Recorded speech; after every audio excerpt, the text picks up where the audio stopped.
Passing out the medicines. We've been on that rock star regimen, knowing that I'm heaven sent, higher than I ever been. I got a problem with. What's going on, guys, and welcome to Totally Blitzed Fight Club. Before we get into action, go down, please like and subscribe to the channel. And if you haven't already, go check us out on Apple Podcasts, Spotify, anywhere else you check out your podcast from. And as always, let's get into today's episode. I'm Paul, Pick and Win 'em Concha, sports encyclopedia, and a drunk gambler. And today I'm joined with... Hey, man, you already know it's that boy Kev, Water Boy, a.k.a. the Don P. White, a.k.a. the motherfucker that just dropped the video this Saturday. Go check us out at the Project D, motherfucker. The Project D on Twitter, Instagram, Project D on YouTube. Check that out. Your bitch ass nigga. Yeah, and always feel free to drop a comment down low, bro. We're always willing to talk some shit with the people. Unless you're Kyle.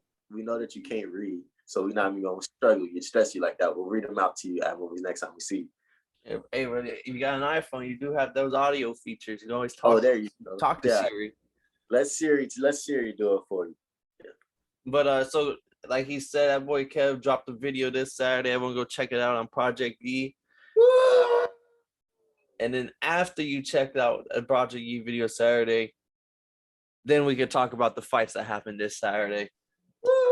See, I made sure to drop the video before the fight so that we had something to watch like 100 times before the fights happen, get you in that mood. You feel me? But they'll check that out, the beef, Mystic Vote. Thank you, Kev. Thank you. Well, we had UFC Vegas 54 taking on End Apex. Before we go into the fights, you said you was gonna find out if you like the Apex or not in this after this card. Where are you standing? Still in the middle? You still leaning away? This is how I feel about the Apex. See, look, me, I'm a live type of dude because like I always did better with the lights on and a crowd watching. That was just me personally. Like I always did better with the hey, get him, skinny black kid, get him. I love that shit. But the Apex is smooth. I liked it because it's not like it's any too much smaller, and it's more. I like how they run. They like everybody runs to their own ring walk. Like you got. That's kind of clean. That was fine. I was like, first I thought they was doing that on purpose. Me personally, I would have just kept it going. Oh, come on, track me. I don't give a fuck if I had a fight today. Track me. I would have been that bitch like the Ultimate Warrior. Like I would have been. So that shit's cool. And I did like how you can hear the coaches loud and clear. And if you got a big hitter in there, like I was hoping for that that boy Jan Blachowicz, I'd be able to hear him connect and stuff like that. So like I didn't get to hear the connections like I wanted to, but I understood it. And when this bitch got thrown, oh my gosh, that shit sounded terrible, kid. Like I was just mad there was nobody in the arena to go, ooh. Like no. So I give the Apex. The Apex was looking like a 5 out of 10 for me, but I'm giving it now 8.5. It could go up to a 9.5. I ain't gonna lie though. Okay, no, I respect it. I'm right here. See, look, get his ass. It goes up 0.5. Yeah, we just need you'll see the more the color commentator style coaches from the side. We didn't have many present for this fight, but whenever we do have like one of those fun fucking like a Gaethje in the corner of your like screaming or something, like those do make the Apex a little bit more exciting. I want to hear Khabib loud as Khabib, but you know his ass gonna be put the arm in. He's screaming, and then he gets pissed if he feels like he's getting cheated or something. Bro, that nigga be hot. Hot kid. I think the last Islam fight, he was upset for some reason. Yeah. Let's see. But let's jump into. You already hinted on one of them. The two ladies on the main card, the women's flyweight, Caitlin Chohokigan versus Amanda Ribas. You talking fight of the night? I'm not gonna lie, right? So I was on a laptop and I had a very limited amount of battery allotted to me, right? So and I was ready for the headliner to go 5 rounds, and one of the judges accidentally lose his pencil, so we had to wait forever for the decision. I was ready. They did lose a pencil. So I couldn't watch every fight on this, and this was during the Charlo, the Boots and Charlo card. So I was like, okay, you know what? I'm going to watch one of these fights. But look, I was like, I'm not watching none of these fights until the headliner. But these girls came out. So first off, the white girl was kind of fine. So I had to just check her out and see what her name was. You feel me? And then this Brazilian girl, Rebus. Oh my god, I thought she was a gangster kid. I thought she was like hired muscle for the UFC kid. The way she was in this bitch. Brazilians are the king of the stare down. That's one thing that it's almost in their blood. She got that look in her eyes like fucking old school Apache warrior type. I was like, God damn, bitch. Like, she's a scary motherfucker. And that she fights like that. Like, that shit, first off, the white girl, I don't know how to say her name correctly. Caitlin. So. You just call her Caitlin. Oh, Katie. Katie, motherfucker, was going through it. She was a great fighter. Like, I like her to beat up 80% of the people I know. But motherfucking this Reboss is a fucking problem. Like, her head and arm throws, she hit 2 of them. And like, if you know anything in wrestling, like you can, I missed the first one, but you can tell when somebody gets thrown because there's no reason for you to be eating your armpit in any point in life unless you got your stupid ass thrown. So when I came back, I just heard the impact. I heard a doof. I came back and I was like, this bitch got thrown. What the fuck? But there's no proof. They didn't show no replay or nothing. And then I give it to her. She got up out of there. She never stayed too long, but Rebus was getting the rider time points. And then motherfucking the second round, she gets fucking thrown again, dog. I was like, what? What the fuck is going on? I thought she was fighting Randy Couture or something. Like, what the fuck is going on with these fucking throws? And motherfucking, so Rebus was a problem. She had great striking. Her hands continues to throw. She reminded me a lot of what girl did I see that just kept throwing them things? Not Serrano, maybe Serrano. That Serrano Taylor fight, a girl that just kept throwing them. She had the flurries. She was ready to go. And Katie is no slouch. She was taking them things. She was taking some hard hits. And like that, the Brazilians just how cool calculated. I was like, okay, this is like, I understand why this fight won't fight it tonight. Cause like Katie is no slouch. She is no slouch. Like she's probably fucking up the rest of her weight class, but Rebus is an issue. Like I need to see her. I don't think you saw the decision correctly because Caitlin Shukin won the split decision. Wait, she did? Yeah, she won over Amanda Rebus. They two judges had a 29-28, where one judge had it for Amanda the other way, 29-28 Amanda. No, I low-key probably did close it before the decision because I thought everything was very, I won't say super controversial because both fighters did a lot of work. Whereas like but Amanda had I think it was either 2 or 3 takedowns. I know she had at least 2 for sure. I didn't know she lost. But wow. Caitlin, in Caitlin's credit, you kind of said earlier, like those takedowns, she did some damage, but she kept getting back up. Like it wasn't like she took the whole 4 minutes. Like she got back up, and it's hard to judge because Amanda outstruck her like 84-70, but it was a lot of leg strikes, which was working. She was tearing down that tree. Like she was like, I'm chop down this tree. Caitlin's a big woman. She has to get close. And she was landing 19 leg strikes out of 22. She said the bigger the house, the more windows to break in that motherfucker. Hey, man, he's preaching.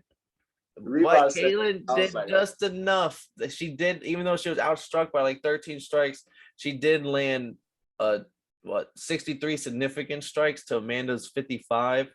So she was getting, oh yeah, that's true. She had almost double the amount of head punches also. So it was like the body and the leg and the takedowns of Amanda, which was, the flurries and everything, versus Caitlin's probably slightly better counter punching, especially significantly to the head, and just not being controlled on the ground. And that's how we get them split decisions. That's crazy. I like how you like this is what makes the split decision. Like if you would have left it to what your judges had it, you thought Amanda walked out the better. Yeah, I walked out like, okay, got that in the bag. Let me see what my dog Charlo talking about. But now you're seeing it and you think, Amanda, a lot. How you looking at this fight is a little differently. Controversial, man, because like that's right. I kept saying Katie was no slouch because like she was getting fucked up, but there was no point in time where you felt like she was getting possibly was getting crazy overwhelmed. Like it was like everything she got, she dished it back besides the takedowns. So I thought the takedowns was what got it, but like, damn, she got her ass thrown twice in one. That's crazy. That's 5 points of wrestling because it's 2 for the takedown and then 3 points and 3 points for you exposing your back that long, even if you don't get the pin. And all you have to do is back. I remember you asked, well, how is takedowns really judged and looked at in UFC? And I think this is a good example. Like, one judge probably not favors, but just looks at wrestling a little bit more. And like when that like counted those slams to be more, even if they weren't a significant ground time, it still counts as like you what you did. Just outweigh whatever the other person did. The other 2 people maybe more striker focused, like, so those little things. It is like opinionated sport in some manner when it comes to like judging. So like some judges do think the takedowns are like mean more, so others just maybe not. It's a weird sport like that. You can't trust the judges, man. If you really want to get the win, tap that motherfucker out.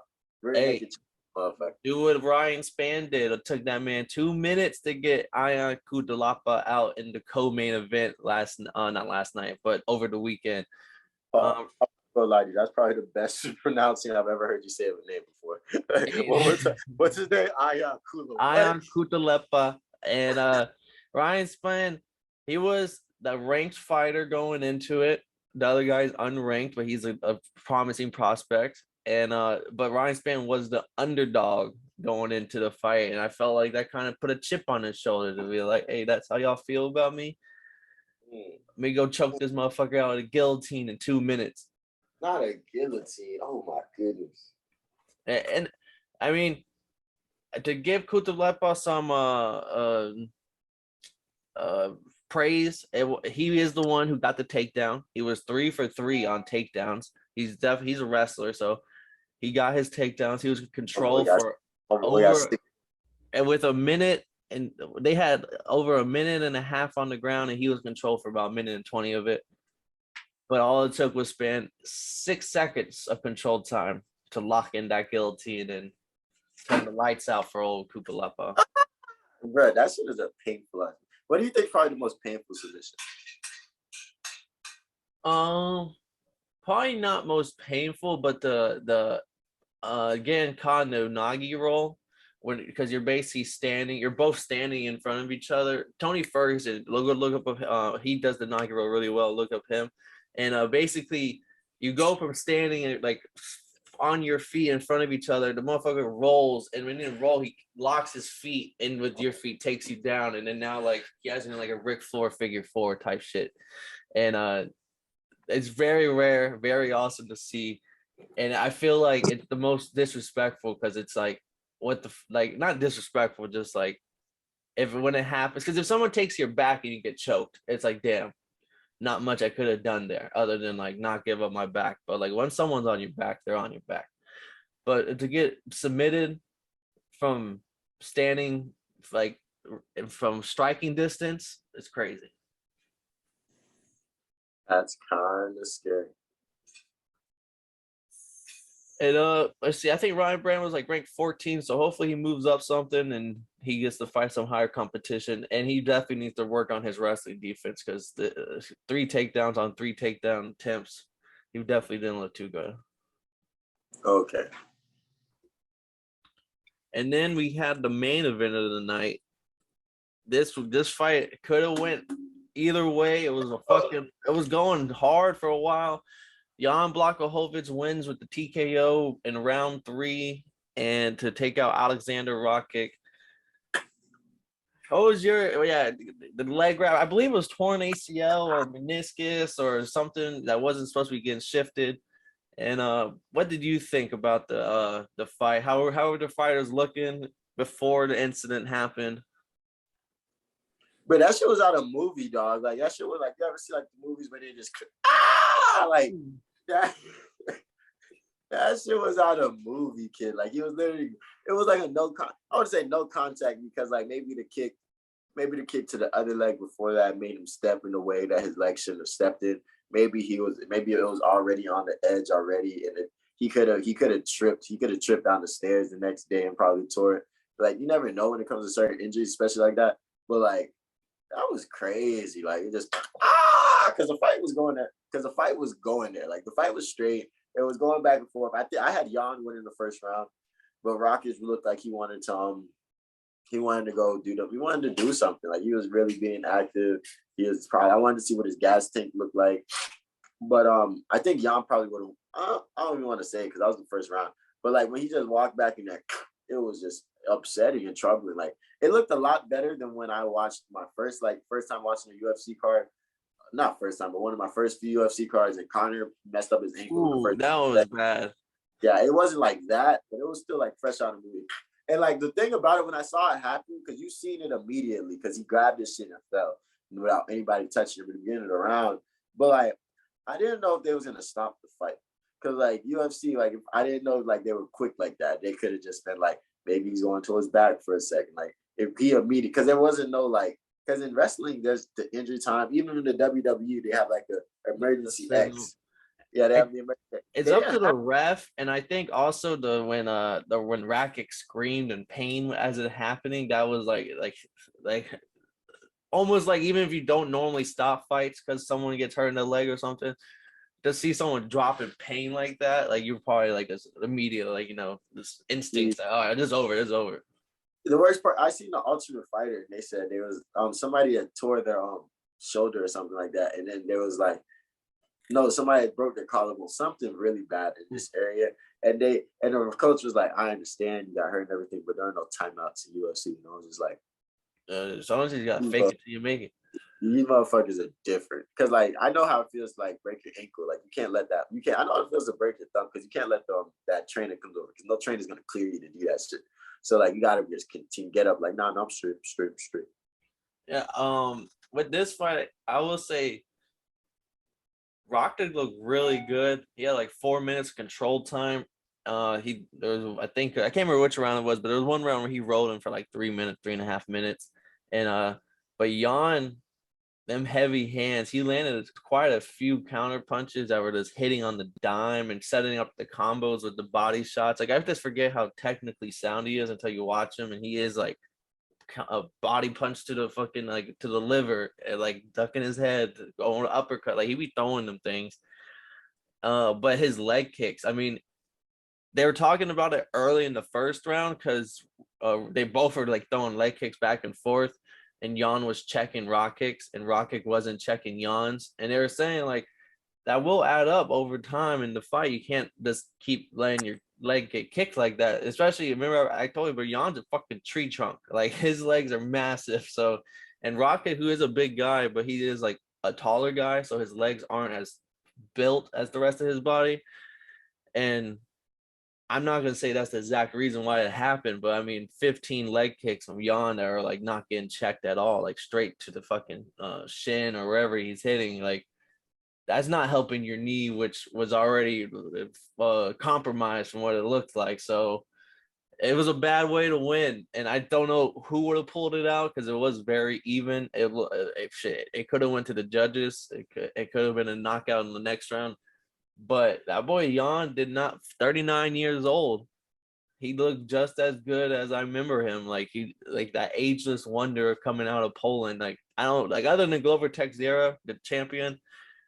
There ain't many 40-year-olds in this UFC business that is even sniffing title shots or even in the conversation. That's the only other good 40-year-old I know is like Jose Aldo. Like, that's the only other one I know. Yeah, and shit, and he's on his Rocky shit, boy. I mean, he got wobbled in that first round. He cut open his eye, and he was bleeding. He was already leaking. But then all of a sudden, they just taped that shit up. Then that boy went back out there and is ready to box with him. I like them. I like bro. I hate watching them because every time I see him, it reminds me of him fighting Adesanya. And I'd be like, bro took Izzy down like how many times? That shit is fucking insane. You need those fights though. It was just like, every time I look at that and I just look at him like, he's a great fighter. Like, he's not no slouchy to slight. Like, you're not just gonna come over into this division. Like, Glover Teixeira is a damn good motherfucker to beat him at 41. Like, these some old motherfuckers. And I was watching this UK bare knuckle fighting league, and I was just like, these are what these motherfuckers are supposed to be. Like, these motherfuckers are just technically sound, so they're in the UFC. But there's going to be some crazy motherfuckers on the side of the street fighting in a barn with no gloves, Brawling.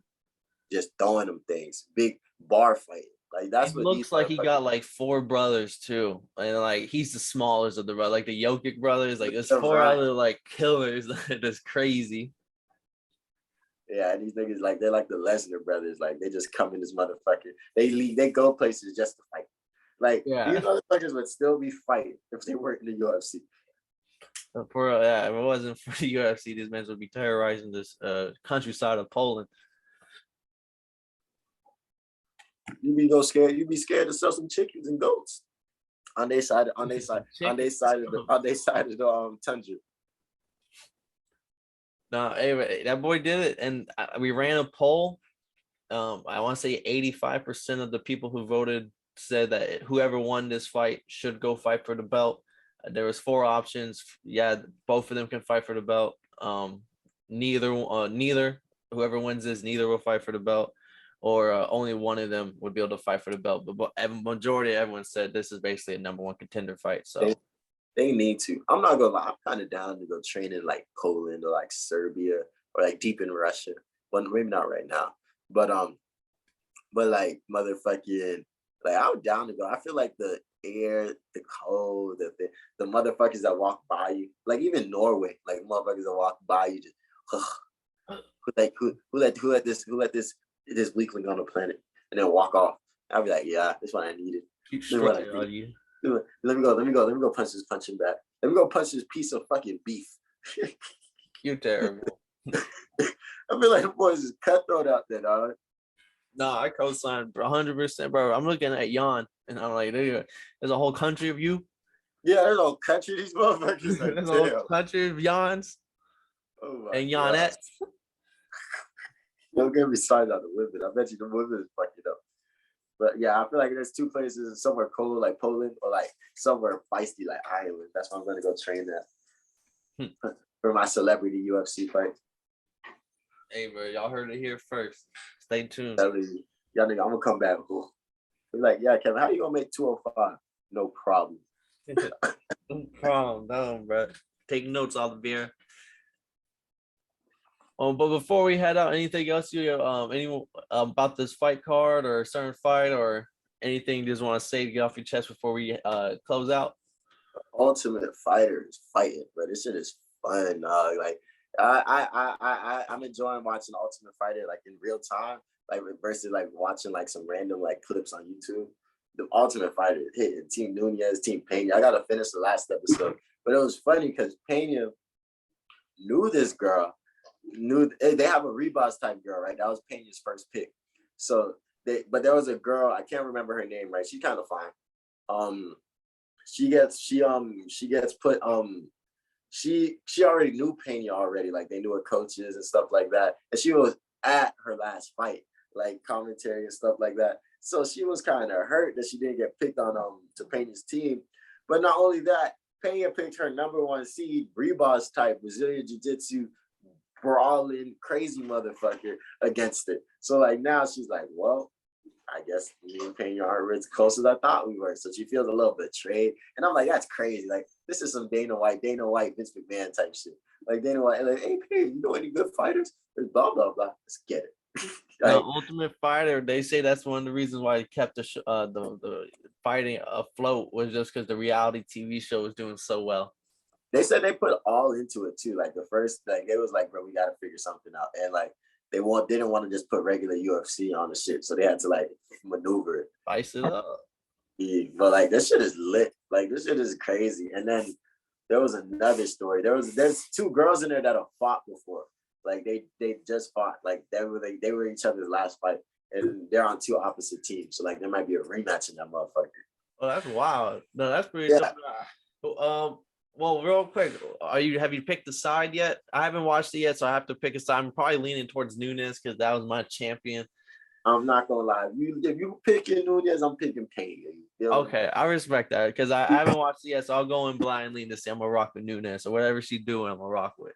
And there's a dude that just got beat on there. This is his first time getting beat in like 6 years.